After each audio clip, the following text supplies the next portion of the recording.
This is Robbie Ferguson of Immutable X, powering the next generation of Web3 games. I'm up next on Edge of NFT, where they're powering the next generation of NFT experts.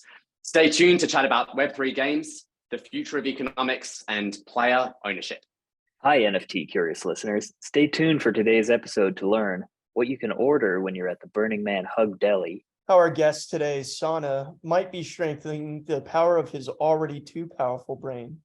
And how NFT street teams can act as community guerrilla marketing. And don't forget, we put together a gathering called NFT LA just a few months back that brought out thousands of the world's most innovative doers in the NFT space. Head on over to nftla.live to get tickets to our bigger, bolder, better, but also just as intimate and impactful event happening in Los Angeles, March 20th to the 23rd, 2023. We'll see you there.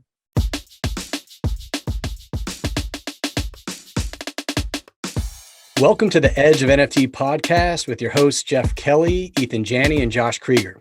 We aim to bring you not only the top 1% of what's going on with NFTs today, but what will stand the test of time. We explore the nuts and bolts and the business side, but also the human element of how NFTs are changing the way we interact with the things that we love. This podcast is for the futurists and dreamers, the disruptors and creators, the fans and connectors, and the makers and doers that are pumped about this ecosystem and driving where it goes next.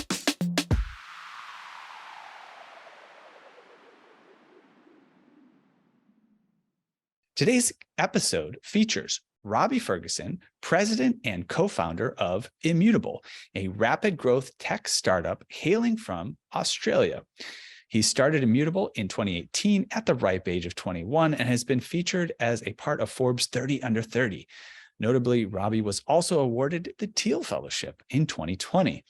Immutable is a $2.5 billion NFT platform, which has raised more than $300 million from Temasek, Tencent, Galaxy Digital, and Coinbase. As a global blockchain technology company, its mission is to bring asset ownership and commerce alive in digital worlds through the power of immutable, aka unchangeable NFTs. Robbie previously built an automated capital gains tax platform at KPMG. I don't know how he fit the rest of this stuff in, which you'll hear, which was licensed to Australia's largest cryptocurrency exchange after graduating high school as the equal highest ranked student in Australia with a perfect ATAR, which for you, non-Australians, the Australian tertiary admission rank, has become obsessed with Ethereum. And in 2015, he dropped out of a computer science law degree at the University of Sydney to found Immutable.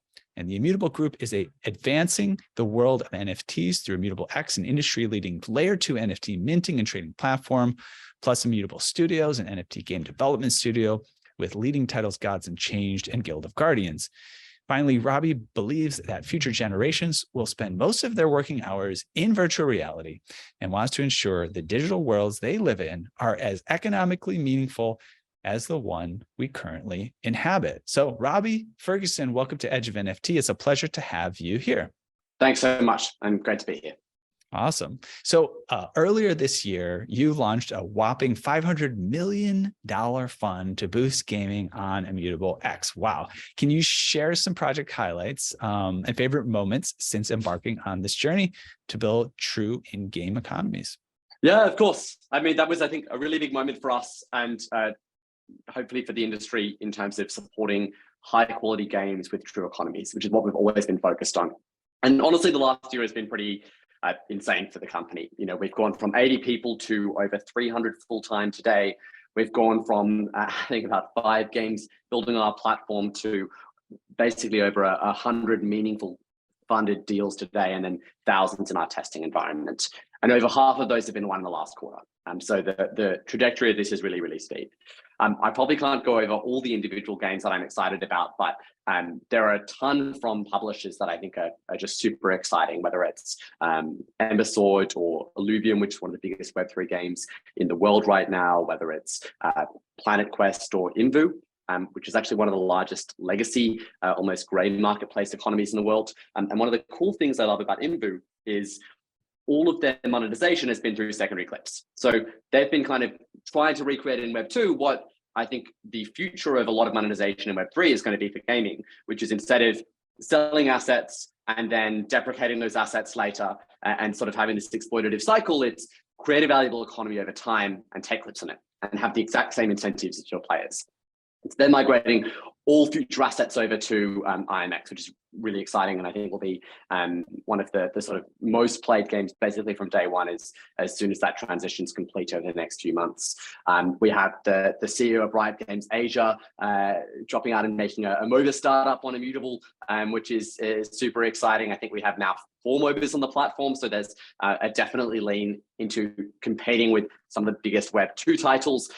We have some pretty open economics and metaverse plays as well, which I'm really excited on probably the more long-term user-generated content building perspective. So I can dive into any of those, but overall, I think there's been a huge amount of games building on the platform over the last 6 months, which I'm really, really excited to support. Awesome.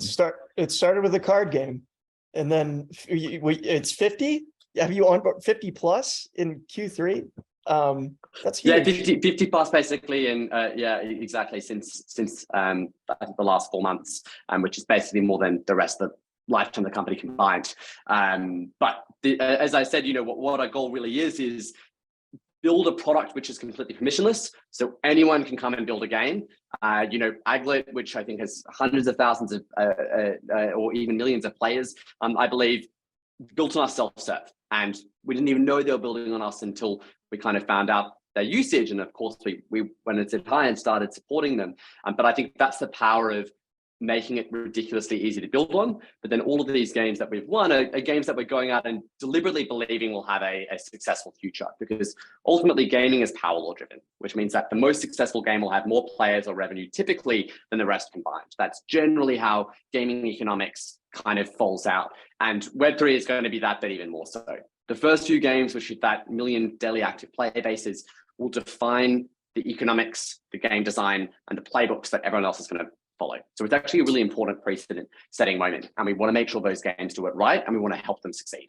Yeah, you've been really hands-on with that. Let me take a quick minute, because I just realized we got to introduce our co-hosts here.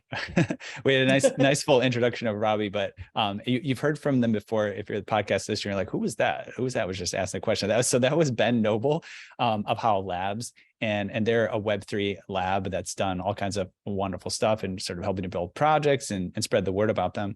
And then we do have another co-host today, Zach Sakar, who is our head of production of NFT LA. So we're happy to have them there. Here participating today. Jeff and Josh couldn't make it. And Ben, we found out after inviting him to join us today that you actually have a past relationship with Robbie. Can you explain a little bit about how you came across him and have previously? I herald him every time I'm in a space and somebody's like, how did you really fall in love with NFTs? And I'm like, I talked to Robbie. I was at a conference and I was listening to him talk, and I think I came up to him and was like, I want to do your PR. Because he was going through like Gods Unchained and really demonstrating the first iteration of what he saw as a valuable economic system within this Web3 universe. And the first one that, like, to me made sense. And we talked a lot about how other games could get involved, and some of the things that I had doubts in my mind, he really filled in those gaps. So anybody who's listening, this is probably one of the best minds to just probe, and especially if you're in the play and earn space, or how are we framing it now? Because we've kind of changed the dialogue in that since we last discussed as well. But I do see you guys at the forefront of this, and have been excited to bring projects over to your platform, and then even platforms that are struggling on existing blockchain. I've seen them migrating over to you guys as you do a really great job at walking them through the process. Yeah, and likewise, yeah, have known Ben for a while. It's been awesome to work with, and I don't know what there's many labels. I think the fact we have so much discussion about labels is a counter signal. I think ultimately it shouldn't have to be called anything. It should just be the tech that's running under the hood, and whatever category the industry refers to is fine. But gamers don't really need to know this; they just need to understand the value. Yeah, I agree. And you've been great about like debunking some of the jargon that we use and getting right to the brass tacks of what does it do and why is it interesting. Yeah, calling it blockchain gaming just puts it in a box, whereas gamers just want to have a great time.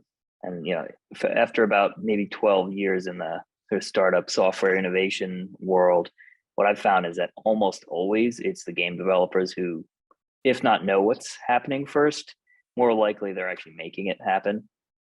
It sounds like a frivolous kind of world of video games. Like it might not be the most serious area, but it's almost always where a lot of the innovation happens first. So it's fun to have, someone like Robbie on here to talk to. Gaming and the military domain. Interestingly enough. Same thing, right? In a simulation. I guess so, yeah. I mean, they pushed that for a while. The marketing engine of the military was like, they want gamers now because gamers are flying the drones and stuff.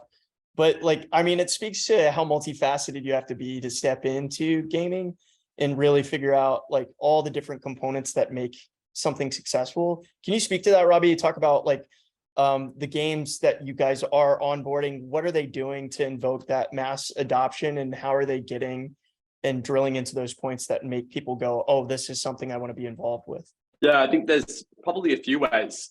I think the first is the user experience being extremely accessible. So our view as a company, and I think a view with a lot of the games building on us, is that uninteresting is the extremely expensive luxury collectibles, and all of these emergent financial ecosystems will happen and they are very meaningful, but it's putting the cart before the horse to have them be first. What must come first is actual utility and players just trading items that they want to use in the game because it looks awesome, gives them power, allows them to create guilds or interact or have fun with. And really that means we have to make it ridiculously easy to onboard, to earn your first assets without even knowing it's crypto, and also that the economy that you're building this with has to be completely secure. Because the only couple of examples of viral growth we've had today have suffered some sort of collapse at some point in time because they've kind of been reliant on demand that was propped up on future demand rather than being inherently sustainable. I think the other thing a lot of these games are doing is leveraging the community in order to create content or kind of create growth. I think this is really exciting. I think one of the key value propositions of Web3 is empowering user-generated content to create future forms of games.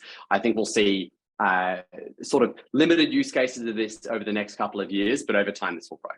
And so, I mean, if you look at the fastest growing platforms or games of the last couple of decades, that they're platforms, right? They're games like Roblox or like Minecraft. And I bet Microsoft wish they'd gone down the path of Roblox because it's proving that more flexible economics and more flexible tool sets for people to build games is actually a long-term superior business model because you can just capture so much value of a developer ecosystem. So I think there are some games that are going to go down that path over time. Games like Illuvium, where they're sharing not only IP, but also asset economics between multiple instances of games, are really interesting examples of solving these kinds of problems. And so that would maybe be the final piece, which is gaming is traditionally limited by, at its cap, if you make the best game in the world, it's how large is the demand for that genre, the audience for that genre. And Web3 is kind of solving this because we can have multiple games, multiple genres, all sharing underlying assets and all sharing underlying intellectual property, which means you can now have megaverses or mega games, or I think IBGs, which is what the Illuvium team calls the more interactive, interoperable blockchain games, where the same asset economies can be used to power multiple ones. And so these are a few of the tactics we're seeing games do to take things mainstream today. Yeah, with the big mega universes, and it's funny because we're starting to see them built out. And it feels like they're independent, but I'm really excited to see those cross ecosystem dynamics play out.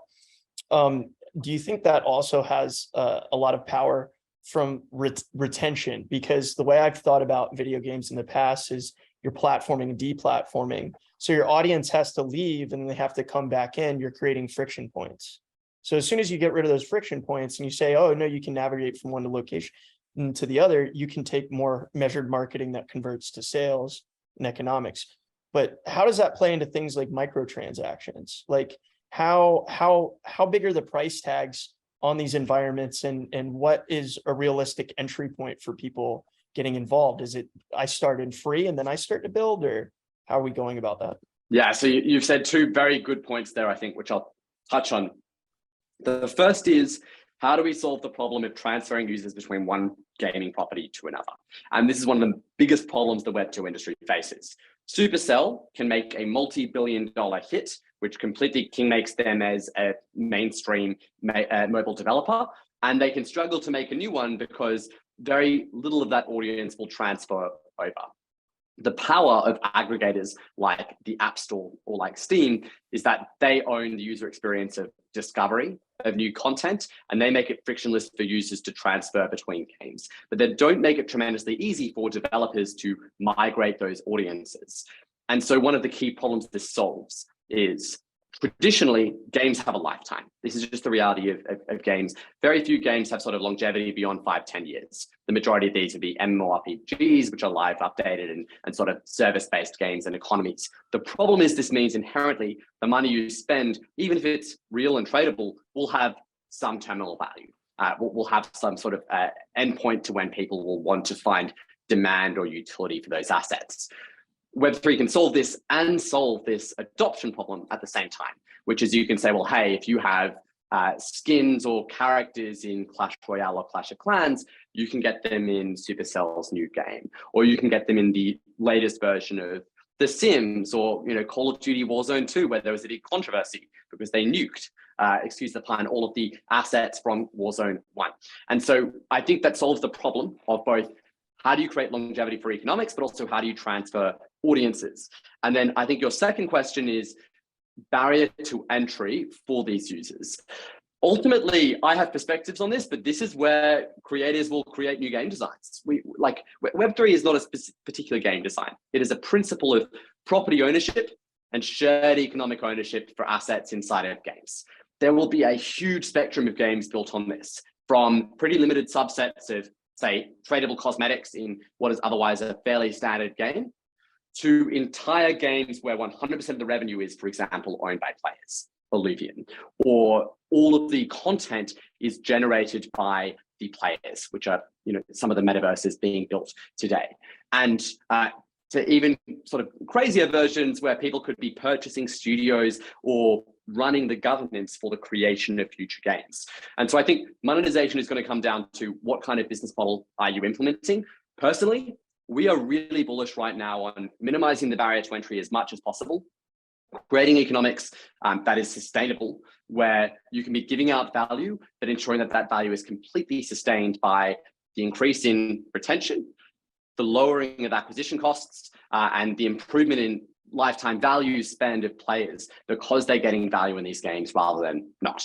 So a bit of a long-winded answer, but I think there's many approaches. I think in general, the approaches have been too heavy on upfront monetization and barriers to entry. And in order to really prove out this thesis, we need to have games with 10 million DAU within the next 18 months, which I think we'll absolutely get to. I think that game will quite frankly be on, I think we have 3 or 5 on Immutable, which have that potential today. Something you said earlier really struck me in that how, building on Immutable is in effect, permissionless. Like people can build on there and you wouldn't even know it, much less that they had to ask you, which to me strikes me as like such, a divergence from what it would be like to, build on Microsoft right now. And so we've also just been reading recently that, some well-known games have been migrating from other chains onto Immutable X. What do you think is making people, make that switch, which can't be easy to do? Yeah, and I'll touch on the first piece first, which is obviously Ethereum or any blockchain platform is by definition permissionless to build smart contracts on. But permissionlessness is only as useful as it is easy to build. And blockchains are the most difficult programming platform to build on that has pretty much ever been invented. The language is relatively simple, but the concepts to generate secure smart contracts that achieve what you want to with reasonable gas efficiency is basically an impossible task at scale. And if you're running a platform that requires people to learn Solidity or even new proprietary languages, as we're seeing with these new blockchains, you're basically running a 5 to 10% failure risk, where 5% to 10% of the games building a platform are going to have some form of smart contract bug or security flaw. It's an inevitability. And all of those user funds are going to be reputation losses for not just those games, but that platform as well. And so our approach is, it's important to be permissionless, and we are, but it's also incredibly important to make it as simple to build on as Stripe. And the reason Stripe was able to grow is they couldn't talk to all of their customers. What they could do is make it so that they could build their first, they could get to their first payment or API call in 5 minutes. And we have very, very similar goals. right? So we've had marketplaces built in 2 days with 2 people working on it on Immutable's infrastructure. And that's because it's all completely API based. You basically never have to touch smart contract, and everything you're requesting is kind of done by endpoints. And we're exposing all of these trade orders to any marketplaces as well. So we're sort of sharing liquidity with anyone wanting to use the platform, which means everyone is constantly getting better prices rather than sort of different forms of siloing occurring. The second question was, Zach, what was the second question? I forgot. I think you covered it. It was about people switching from other chains.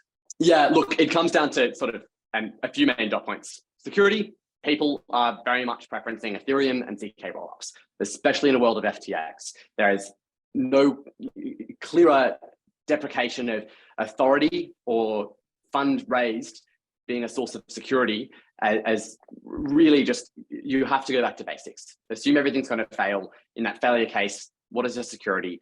What is your level of permissionlessness?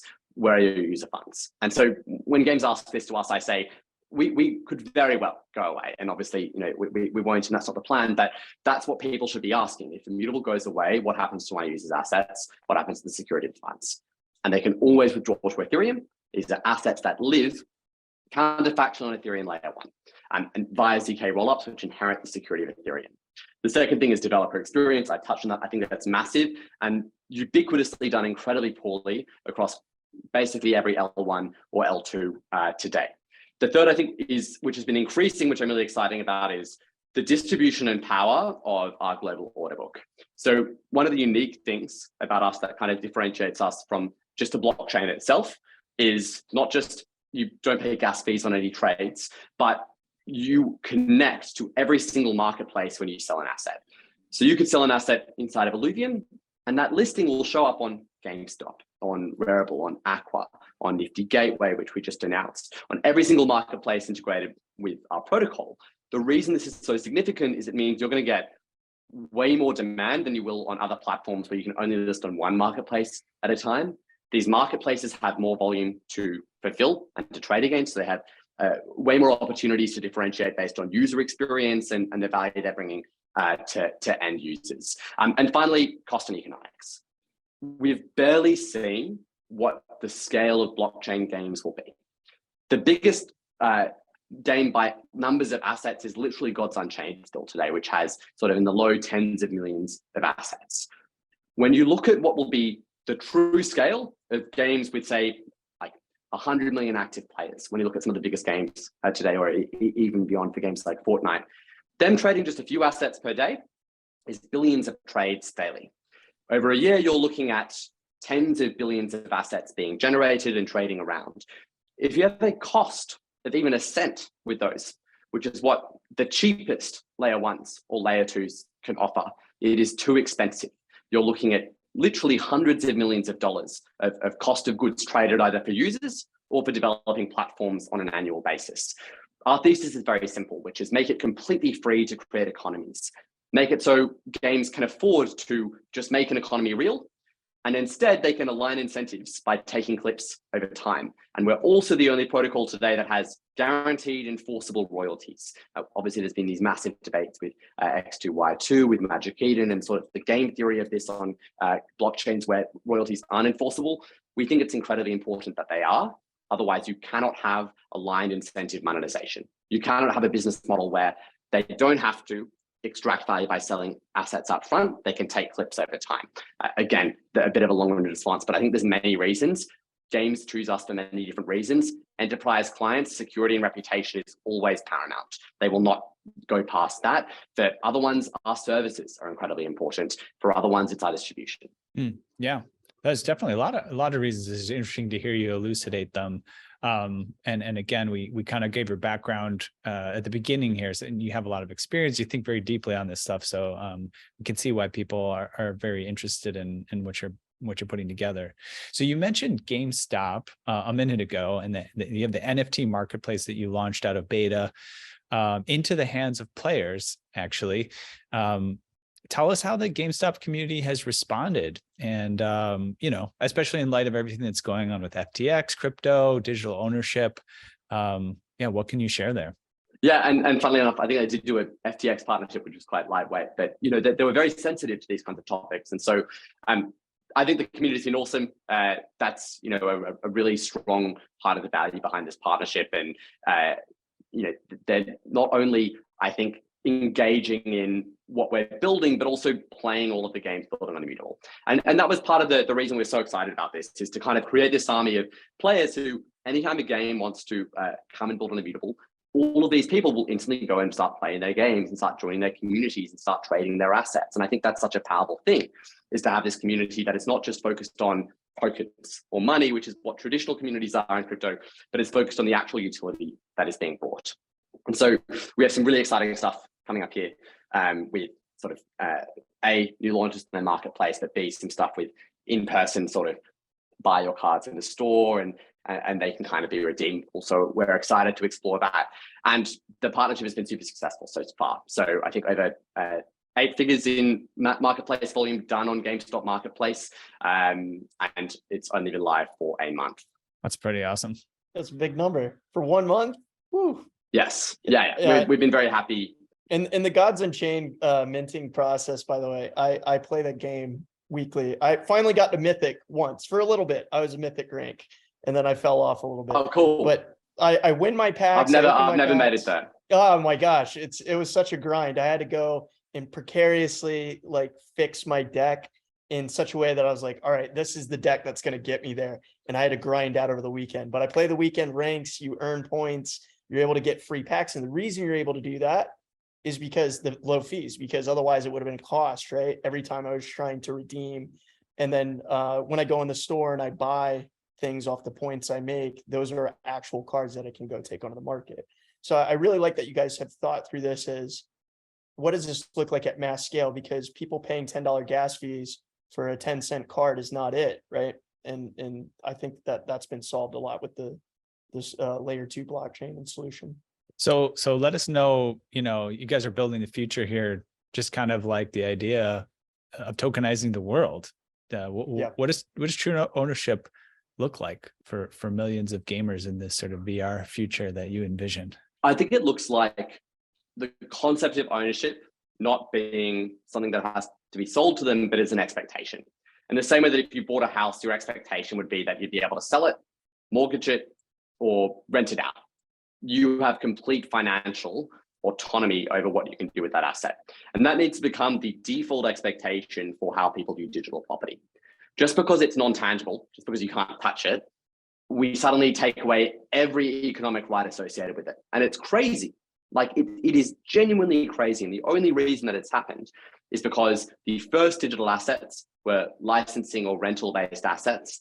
And then they quickly realized that they could own a completely captive economy where they didn't have to worry about sharing value on the secondary market. And so all of these people have tried to maintain the standard as much as possible. Everyone from gaming to software license vendors to even the way we create sort of tradable instruments or financial assets on the internet today, which are ultimately not backed, as we've seen from recent times. And so I think for games, it's a pretty simple proposition. If you spend $20 on a John Wick skin in a Fortnite game, you should be able to sell that John Wick skin, or you should be able to loan it out or rent it to a friend, or use it as collateral to go and buy yourself a house if it becomes particularly valuable and you want to be able to use your asset for that, or put in an index fund, or go long on it, or go short on it because you think that Keanu Reeves is about to do a terrible movie. And this world is actually incredibly important. That's a trivial example, but we have derivatives markets and financial markets on things as simple as pork knuckle, because if the primary demand is there, these secondary markets will emerge, and they're very powerful. They unlock a lot of financial access for a lot of people. So I think the next step is gaming will become this precedent and this prototype for how we empower digital asset ownership for everything. When you buy a term deposit, you should be able to sell it. When you buy a loan or a CD or some form of digital asset that is financial, you should have property rights over that in the same way. You should be able to collateralize it, lend it, and use it for whatever purposes. So I think this is incredibly important, and the platform that facilitates this needs to be decentralized, needs to be incredibly low fee, because the competitors that are currently trying to own this from the incumbents are trying to put 50% fees on this and trying to control, at the end of the day, what these property rights will look like. And it's incredibly important that we don't let that happen. And I think what's really important for everyone watching this to remember is that by default, things do not end up open, permissionless, and low fee.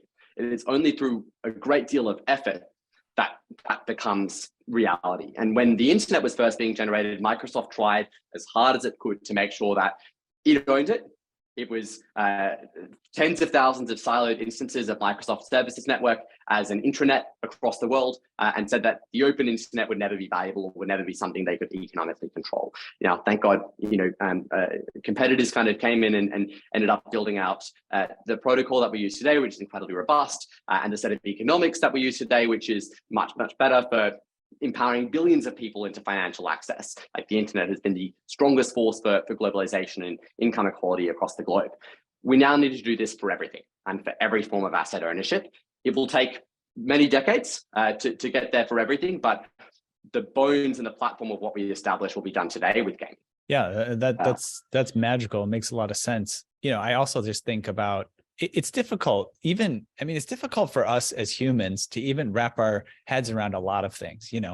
The concept of global warming and how that happens. Just the concept of really large numbers is a thing that, like, the average, even super smart people who have advanced degrees in statistics cannot comprehend statistics on an intuitive level. Like, they have to do the math and work it out, and then tell themselves, to promise themselves that, like, this is true, right?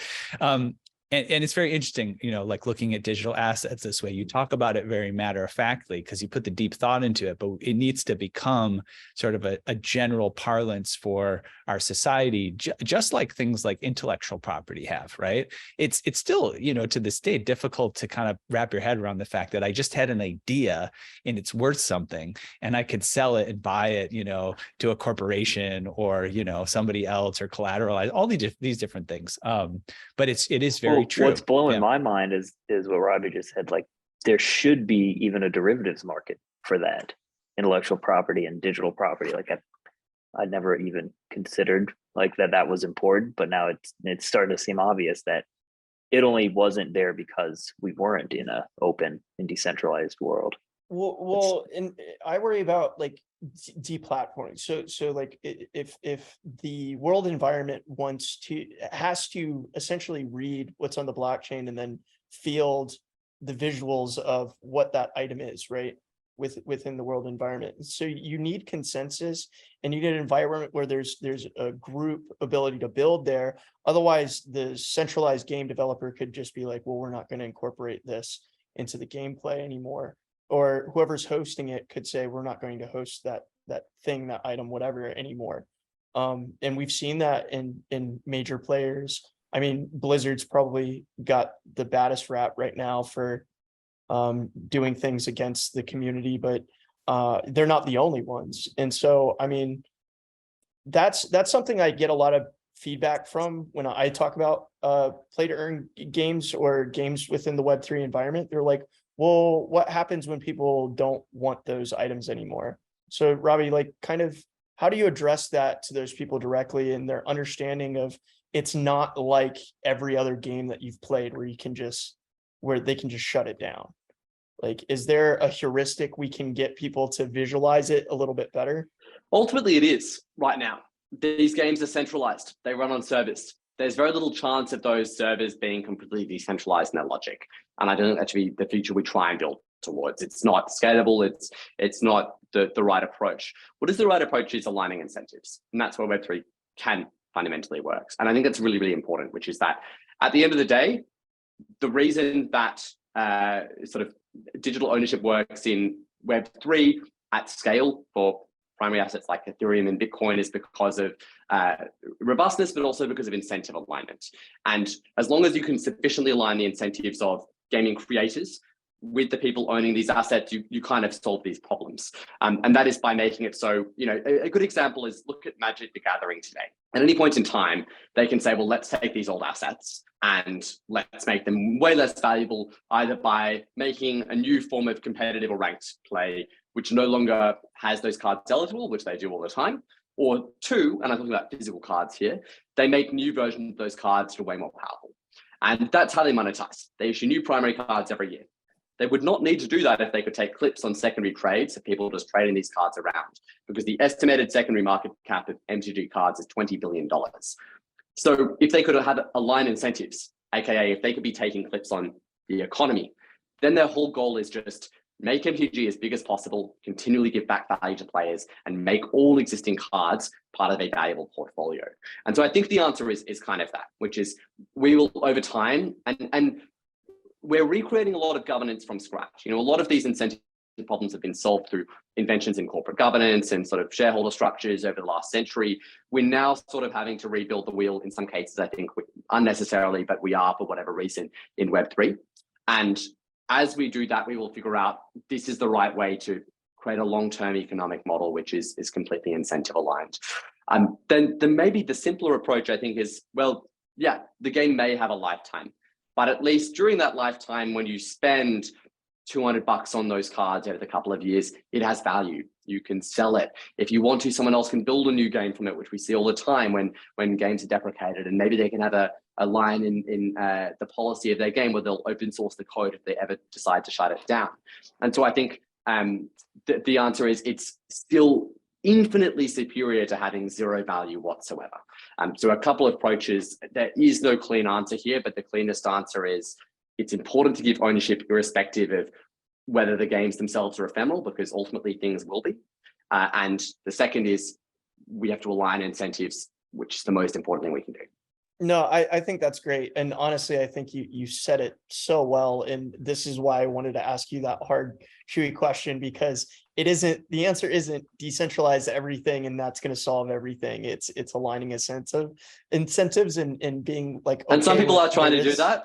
Yeah, I think it makes sense for some like gambling stuff, maybe where randomness must be on chain in order for it to be secured. But really, like even layer twos aren't going to be able to sort of transact at the speed you require for sort of synchronous input of like a multiplayer game. It's just leagues and leagues beyond what we can kind of stay update for.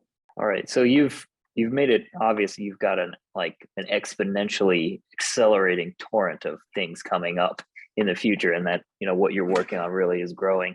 So I want to kind of revert to the old school expert curation tactic of seeing what I should really be focusing on. So given like your awesome roadmap coming up, can you shine a light on a couple of things that you think are most exciting that we should be paying attention to? Yeah, so I think in the short run, I'm really excited about Illuvium, who is launching 2 games, I think literally in the next couple of months. And this is Zero and Overworld, to their auto battler and their sort of MMORPG collector game. And they are the 9,000 pound gorilla in the Web3 gaming space so far. I think they've done things right in the way that every single opportunity they've offered ever to investors, they've made sure to offer to the public at the same time. They have extremely high standards for sort of equality of ethics. And I think that's really valuable and has built a lot of trust with their community. So I think this is going to be extremely exciting. The game is very fun. And so I think that's important. There's actually not that many games that are live today that are just really fun to play. And I've been playing the auto battler beta. I was a big TFT fan back in the day, and it compares very well. So I'm really impressed with what they've built. Imbu, I'm really excited to see the sort of conversion of their Web 2, gray market economy and monetization into a fully Web3 version. So very excited about that. We have Ember Sword coming out early next year, which had over $250 million committed in land sales. We have the MOBA by Amber Studios, which was Johnson, the CEO of Riot Games Asia, which I'm super excited about. We have Guild of Guardians, one of our portfolio titles, obviously, which I think it just hits over 700,000 signups on the beta waitlist. So one of the biggest waiting lists in Web3 gaming today. I think Illuvium said in like 1.5 million. So yeah, we're really excited about this one. And I think it's going to be, we're focusing purely on how do we maximize engagement and basically player base and trading within that. But we're focusing much more on that than on primary revenues, because we want to build this example of a game with millions of users, because we think that will set sort of the playbook for everyone else. So those are maybe the big 5 I'd think about right now. And on the marketplace side, pretty much excited about everyone. Like all of these are sort of very substantial partnerships we're putting together with very serious players. So Nifty Gateway, I think, is going to be an excellent sort of port of call for people to enter the ecosystem. I think GameStop is going to be a massive player, and they've already proven to be. Aqua is building exceptional dedicated user experiences, and they've built an amazing one for Gods Unchained already. Cool. Wow. And now, what about outside of your ecosystem, when you look for inspiration, or things that kind of fascinate you? We always like to give our listeners that perspective, like a deep thinker like you. What are you watching outside of what you're doing that's getting you excited? Yeah, I watch Web2 trends a lot, because obviously that's where the majority of like what has been built over the last 5 years and is now coming to fruition is coming. So I think the trend for UGC to be a bigger part of games is really fascinating.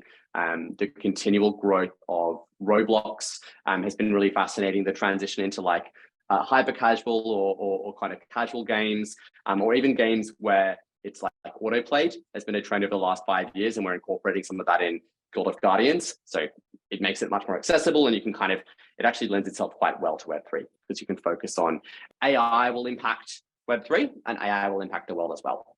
And I think that's because the fundamental rule of sort of company building is commoditize your complements. It's a very strong principle, which is if there are complementary goods to your product, make them as cheap as possible. And ultimately, the complement to games is the game content itself. It's what you play, it's the characters, it's the art, it's the 3D models and assets, which forms the biggest cost today that developers incur. And all of this is going to be completely AI generated over the next decade. We're seeing the biggest transition to AI usage over the last 2 years for art and for copy with GPT-3, but art has been much more a commercial use case. And now we have it with DALL-E or with Stable Diffusion. And I think that what this unlocks is a very powerful set of creator economics for gaming, where I forget which director said this, maybe it was Steven Spielberg. I think he said, film will only truly become great when an 11-year-old girl sitting at home can make $50 a $100 million budget film, because that's when human creativity is completely unbridled. And so I take a little bit of a different approach to the naysayers who say this is reducing human creativity, which is, I think, when you enable human thought to be able to produce anything without limitation on technical talent or expense, you actually broaden how much can be built drastically. And so I'm really excited by how future games can be almost entirely user-generated, and not just user-generated, but user-owned. People can be voting on what content they find most exciting. People can be investing in or buying assets in projects that are user-generated that they find more valuable, or maps or game modes or games themselves. And so I think if you look at a very long-term view, I think games will pretty much be all AI generated. They'll have a huge level of real-time, either UGC or AI generated content. And all of this is going to be owned and valued and sorted via Web3, because in infinite supply, the most valuable thing is curation. And curation is where humans provide unique input and value, and where they can be rewarded for that unique value because of their contribution being ownable and then bought by someone. Mm-hmm. Yeah, that's really fascinating and fun, right? And it makes me think of some kind of sort of askew analogies, but I think it's fun to bring it up. Like, I've been to Burning Man a couple times, and I think of it as like a lawless domain, right? But I learned something interesting when I was there, the importance of rules for having fun and developing creative things. And the example I always give was somebody had set up this thing they called the Hug Deli, and it was like a deli counter, and it had a menu, and it said, different kinds of hugs that you could order. And somebody would be behind the deli counter, and you go, oh, I'd like a bear hug, and then they had sides, like I'd like a bear hug and a kiss on the cheek or whatever. And people would kind of participate in this sort of game, right? And the interesting thing that was like a twist in the story there is when you showed up to that Hug Deli, you thought that the person on the other side of the counter was sort of somebody that was positioned there, and informed on how to behave.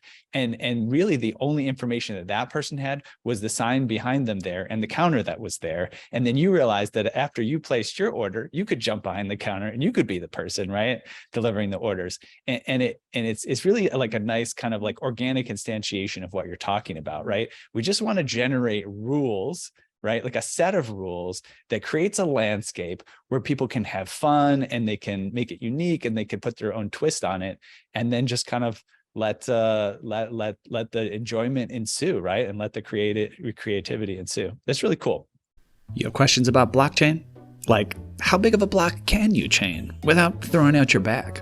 Or if you received that chain letter, how did you block it? And does blockchain taste better barbecued or deep fried? Luckily, you don't have to ponder these quandaries alone anymore, because Blockchain Training Alliance is here to answer them and also train you in real-world blockchain issues that will impact your business's bottom line and orient it future forward along the ley lines of the most important tech humanity has perfected since harnessing atomic energy. If you're into those sorts of things, Blockchain Training Alliance is a top leader in the field, counting among its clients IBM, Microsoft, Disney, Morgan Stanley, and many more, and offering a wide array of technical and non-technical courses. Whether you're a computer neophyte training for an incredible career in this new space, or a coding expert honing your skills, Blockchain Training Alliance will help you steer your ship home safely, filled with treasure. Arg. So hurry and sign up for the Blockchain Training Alliance course that best fits your needs at blockchaintrainingalliance.com. Use discount code EDGEOF for 50% off and start your next block today. Okay, great conversation, sort of learning about things and that are relevant at the moment, but we really wanted to dive in and get to know you a little bit better with our next segment, Edge Quick Hitters.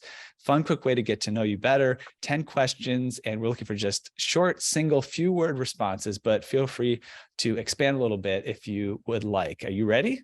I am ready. Okay, awesome. What is the first thing you remember ever purchasing in your life?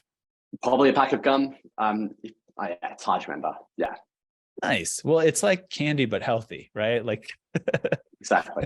That's great. Better for your teeth, right? Than the sugar pops. All right. What's the first thing you ever remember selling in your life? I do remember this. It would have been a Neocat. Okay, very relevant. That makes a lot of sense. And you started young. Started with Neopets. Well, you don't sell that much stuff when you're young. And I started playing Neopets pretty young. Yeah. Or a Neopet or an asset in Neopets. Yeah. I'm not sure if you can sell the actual pets. How appropriate. All right. What is the most recent thing that you have purchased? It would be Ethereum. Ethereum. All right. Yeah. Doubling down. Or like a coffee this morning, but if it's something substantial than Ethereum. Yeah, either way. All right. Well, this is not financial advice, but this guy's pretty sharp. All right. What is the most recent thing that you've sold? Tell me it's Bitcoin to trade in for your Ethereum. That would be interesting. No. Yeah. Maybe, well, I guess I sold, Aussie dollars. That's actually true. But no, I would have been a godsend chain card. I trade quite regularly, but for sort of user experience reasons. Very cool. How about this? What is your most prized possession? My sauna. Oh, tell me about it, man. Your sauna.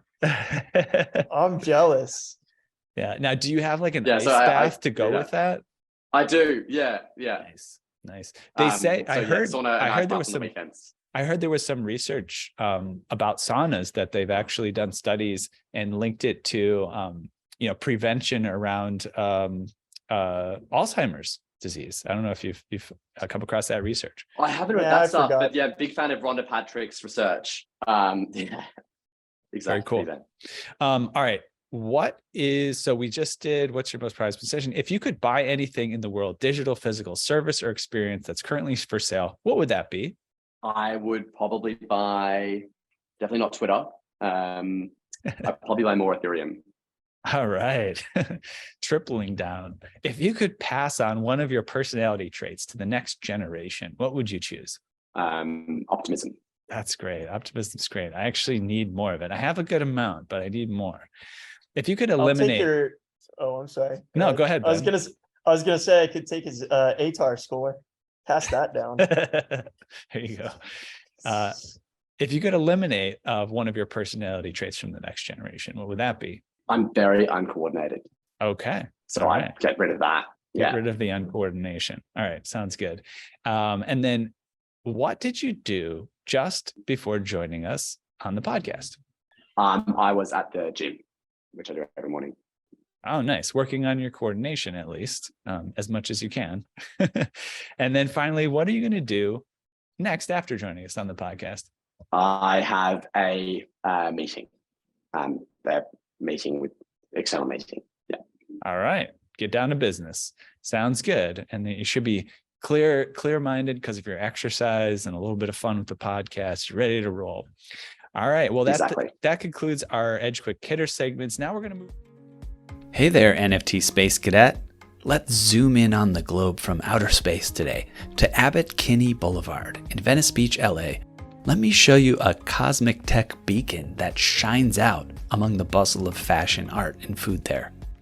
It's a thriving software dev, data science, and design studio known as AE Studio, where scores of the sharpest minds have come together to help founders and execs create software and machine learning solutions that are not only profitable and increase our agency as humans, but that give us that warm, fuzzy feeling that elegant tech so wonderfully does. AE's breadth of talent allows them to build anything from instillvideo.com, it's a health, fitness, and wellness app that makes your chakras tingle, to award-winning brain-computer interface solutions that could quite literally bend our minds. Oh, and keep an eye out for Token Runners, their NFT white label marketplace, as well as our highly anticipated NFT drop, Boomer NFT. Now, for all you degens who strive to shed the cummerbund and pearls comes a jaw-dropping, awe-inspiring partnership, not seen since the heyday of Shaq and Kobe. It's called Edge of AE Studio, and you can find out all about it at edgeofae.com. That's right, this full-service, soup to nuts, end-to-end, whole enchilada NFT service can help you, yes you Randy, launch your NFT project. Edge of NFT and AE Studio have come together like Voltron to get your project in gear so you can hightail it straight to the moon, stardom, and maybe even your own private yacht. Go to edgeofae.com to find out more. That's edgeofae.com. Actual results may vary depending on moon landing location, domain of stardom, scale and model of yacht, as well as whether scale, model of yacht, or actual yacht. Now we're going to move on to our Hot Topic segment. We have a special sponsored Hot Topic guest today. Her name is Toni Thai, a filmmaker, interactive audio, a filmmaker. I like that idea. It sounds kind of fun. It sounds like you're like a little bit more chill. She's a film Mac. Just like to mac around the films. Okay. Interactive audio pioneer, Web3 creator, and thought leader. Having grown up in and around the entertainment business, she knew she collided with something special when she learned about the NFT space. Toni co-produced and co-starred in the Gotham Award-nominated film August the 1st, and has written, produced, and directed short films, commercials, and branded content for clients such as Pantene, Clinique, Nissan, and Kmart. On social audio, she's a co-founder of the Audio Collective, and she wrote, directed, and co-starred in a fan fiction version of Hamilton titled Hamilton, a Perspective. She's hosted conversations for Amazon, Bumble, CoinDesk, HBO, Walmart, and Showtime, and for talents such as Tiffany Haddish, Ava DuVernay, and Barry Jenkins, and more. We're thrilled to share that Toni is breathing fresh air into the space with an NFT project called Bad Grrls, with 2 R's and no I, and Creative Club on November 29th, which will be actually tomorrow from this recording date. We'll try to put a little bit of word out about that. So the Bad Grrls Creative Club was the first NFT project to have a pre-launch artist in residence at the Green Space, home to New York Public Radio, which is WNYC or NPR, and other notable programming. The Green Space channels the collective genius of New York City to create forward-looking live art, theater, and journalism that sparks change. Toni is a member of Forbes, The Culture, via Forbes magazine, and is repped by UTA. Toni, welcome to Edge of NFT. Today, we want to cover a few topics with you. It's really good to have you here. Thank you. This is cool. I'm Mac Films. I like that. There you go. You heard it here first. Yeah. First question, just give us a little background. Why did you come up with that name, Bad Grrls Creative Club? What sparked that? Okay, so I grew up in the entertainment industry in New York, and a woman that I know was kind of considered a mentor. She wound up getting a job producing at we're working with Netflix under one of their production companies. And I said to her back in like 2019, I'm like, hey, you know, I feel like I know a lot of you women in positions of power who can help me. And I don't feel like you guys are really supporting me. And she's like, well, Toni, you haven't worked at a studio or anything with us before, or a record label or anything. So you're looked at as a party girl. I'm like, but how? I went to college. I graduated film school. I've done this. I've done that. I've directed all this stuff. She's like, oh, you have? Because she said to me, I posted too many bikini pictures. And I was like, I only have 5 in the past 5 years, and once was with you in Jamaica. And she said to me, she said a lot of things, but I'll try to keep it short. But it was pretty insulting. Yeah. And she told me that I wasn't Rihanna. Rihanna can do that, but you're not Rihanna. And I was pretty crushed because I was insulted that she looked at my Instagram, but never even bothered to look at my website and my work. She's known me since I was a teenager. Ben and Zach should be posting more bikini pictures. I was just thinking that. Yeah. I was like, mismark it off. Bad Boys Creative Club is next. Bad Boys Creative Club next. Seriously, I'm not joking. No, but it's like, so I'm like, why do we have to fit into these boxes and these narratives of what a professional woman could be, what a professional man could be, right? It's like, I hate boxes because you miss out on all the joy that can be in a person, you know? So Rihanna's Instagram handle is Bad Girl Riri. So I was kind of rebelling when I got on Clubhouse. I was naming my club Bad Girl. I named my club Bad Grrls Film Club because I was like, you know what? Well, you know what? I said, F it. I'm going to be a bad girl and I don't care. And I'm going to wear whatever I want to wear. And if people don't like it, too bad, because I'd rather be me than to be a different version of myself just to fit into a system that doesn't care about me anyway. If I'm talented, I'm talented. Diablo Cody was a stripper and she wrote this amazing film called Juno and she won an Oscar. So please don't tell me that someone has to fit into a box just because you didn't go to the right school or live in the right towns or know the right people. So that's where the name came from. It's taking ownership. So it's not like, it's not necessarily like a woman's project, but it is kind of getting people comfortable with being a woman at the head of it. But obviously, like, I like dudes, so I want dudes to be a part of it. Right. Yeah. I mean, I think a great book to read that I enjoyed was Lean In by not Carl Sandburg, but Sheryl Sandberg. It'd be an interesting mix of authors if you put those two together. But yeah, you know, a couple of things she mentions, which are things that you can apply to both females and just in general to anyone, right? It's like there's certain personality traits that are beneficial that people need to take on. And some of those, you know, kind of could be defined as what you're talking about, being a little bit bad, right? Like being a little bit willing to kind of upset people or try something new or do something that's kind of unfamiliar, right? In the interest of progressing, right? Or kind of pushing your agenda forward or something like that. And so, yeah, I really resonate with that. And especially the side that you mentioned just around, you know, why are we here in the first place on this planet? Right? To be who we are. What else is the purpose of it? Right. So if you can't be who you are before you die, why are you here? Right. So do the best you that you can. Totally agree with that. Yeah. The world tells us to be ourselves, but not like that. It's kind of weird. Just be a different you.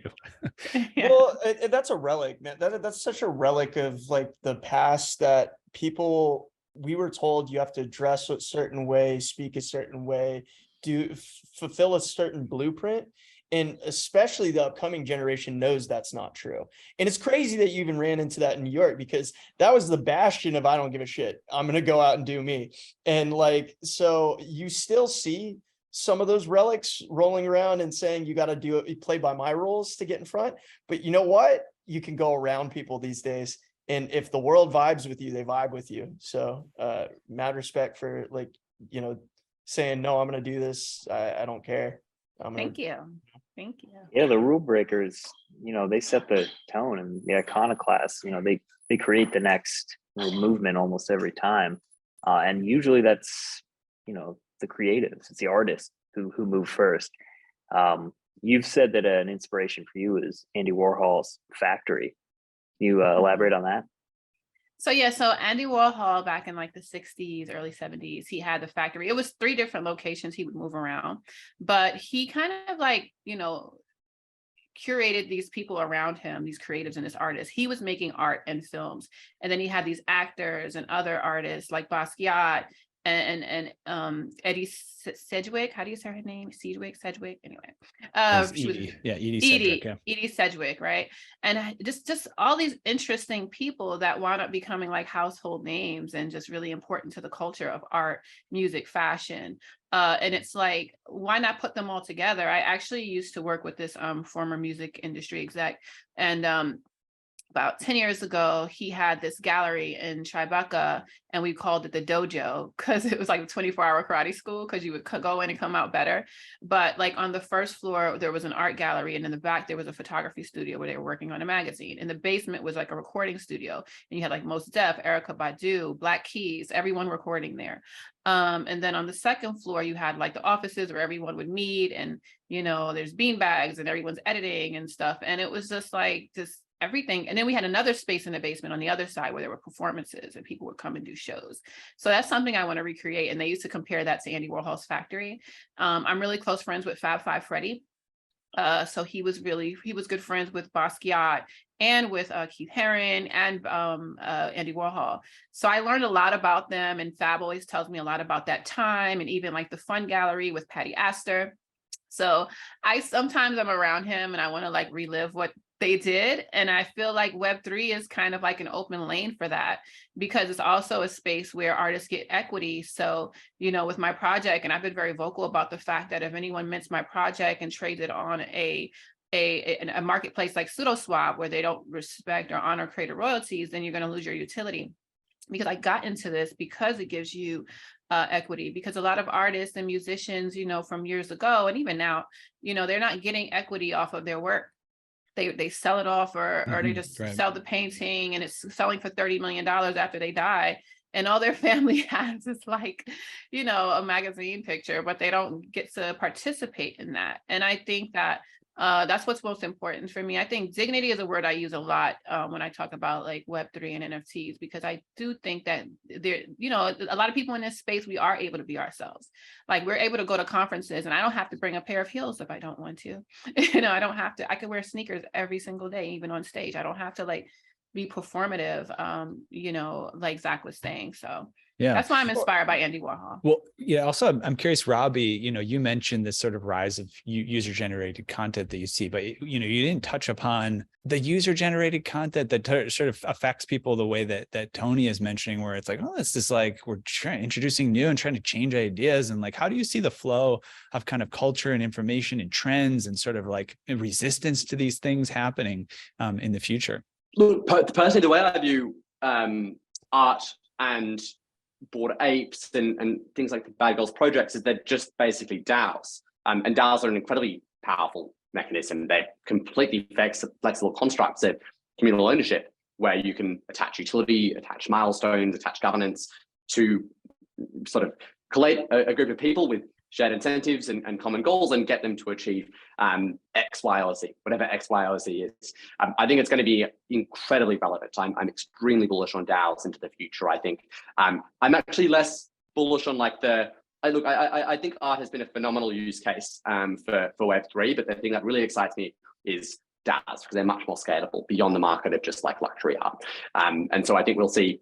The thing I'm most excited about is probably solving collective action problems with DAOs, where you can align incentives in quite profound ways, where otherwise individual behavior is incentivized to sort of be selfish at the expense of the community. And now you can have people generate communally good actions, which everyone is bound to, through either like mutual subscription or bonding curves. So I actually think it has huge applications for things like climate change or social issues. So yes, I'll butt up that. Very bullish on DAOs, which I think is ultimately what projects like these are. I think DAOs are the epicenter of cultural catalysts, and that's what we're talking about here, is creating culture through defined communities and having those defined communities reward each other. So that's really cool.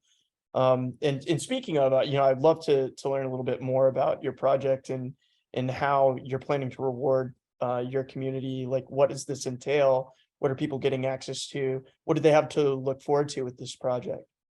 So we have a long roadmap. We're really building for like the next 5, 10, 20 years. You know, I'm trying to build something, to quote Hamilton, the musical. I want to build something that's going to outlive me. So what do you want, Burr? Okay, I'm going to stop. So we're really building for the future. So my next artist in residency is at Zero Space in Brooklyn. It's a metaverse production house. And so there's VR, AR, like all kind of things that we can do. So I started a residency there in January, and just having people who are part of the community come down. And even like, you know, some people are not in New York, obviously, so they'll be able to connect with us and join us virtually. And we'll just sit there and just like, you know, just hash out creative ideas and things that we want to do and build. And then also like funding creatives. You know, I don't really like charity. I mean, there's some charities that are good, but the equity word will come up again. I think that there's more equity in like funding someone and saying, hey, I believe in your project, here's what you do. But I think sometimes when it's charity, it's like, I want to do a photo op, and then that's it. But it's like put people in positions where they can meet the people who can help them grow and scale their businesses.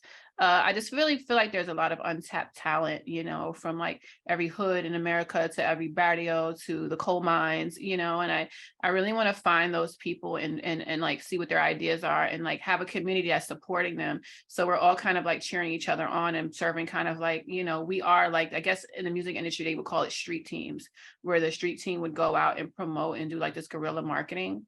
You know, we can do that for our own community and the projects and within the ecosystem. You know, I have been really considering doing a DAO for Bad Grrls Creative Club or turning it into a DAO. I've kind of like back and forth with that, but we'll see. You know, I mean, I'm open to it, and there's always, you know, the possibility to turn a portion of it into a DAO. Because eventually, I know I have to wrap it up, but eventually this is all going to form under like a bigger umbrella. So Bad Grrls Creative Club is just the first step of it. So yeah, just upskilling creatives. Yeah, it sounds very exciting, and I like the overlap that Robbie brought in about the DAO structure and how DAOs kind of mimic this kind of finding your community or building a community, right, that has shared interests and values and things like that. So something definitely to watch out for and look forward to the future of the project. Let's make sure people know where to follow you to know more about this, the website links, you know, share all that stuff right now before we wrap with the segment. Yeah, my socials are, my personal socials are Toni Thai, like Thai food, TONITHAI. For Bad Grrls Creative Club, for on Instagram and Twitter is at Bad Grrls with 2 R's, no I, like you said, CC. So for Creative Club. And then the website for Bad Grrls Creative Club is www.badgrrlscc.com. And my personal website is TONITHAI.com, ToniThai.com. Awesome. And we also are blessed to have you contributing some NFTs for a giveaway, which we'll share more about on our socials. But you said you'd give 2 NFTs to our community through a giveaway, and those are valued at 0.11 ETH each. So we're very privileged to have you participating there. And preferably, I want to give like, you know, priority to people who are creatives, obviously. So okay, well, we'll try to make the giveaway lean in that direction. We'll try to make some criteria that helps filter for that. Awesome. Well, thank you so much, Toni, for joining us for our hot topics, and we look forward to seeing you again soon, maybe at NFT LA. All right, we'll catch you later. And now we'll kind of wrap up in general here. We want to just check back in with you, Robbie, and make sure that listeners know where to go to find out more about everything that you're up to. Of course, everything you'll have to list like 10,000 links, but give us like the triage of like the top few things. No, pretty simple. Immutable.com has got everything. You can follow us on Twitter at Immutable or at 0x for me. There you go. That's Occam's razor right there. All right. Well, thanks so much for you joining us. We will probably be doing a giveaway with your team as well, although you're not the lead on that, somebody else on the team. So we'll get the details together. And if there is going to be something, we'll share about that on social as well. Looking forward, hopefully, to doing something cool. And that's basically a wrap for the episode. We've reached the outer limit at Edge of NFTs or at the outer limit, at the edge of NFTs for today. Thanks for exploring with us. We've got more space for adventures on this starship. So everyone invite your friends, recruit some cool strangers that will make this journey also much better. How? You can go to Spotify or iTunes right now, rate us and say something awesome. You can go to edgeofnft.com to dive further down the rabbit hole. Look us up on all major social platforms by typing @edgeofnft with no spaces and start a fun conversation with us online. Lastly, be sure to tune in next time for more great NFT content. And thanks again for sharing this time with us today. Thanks so much, guys. And that's a pleasure. All right. Absolutely.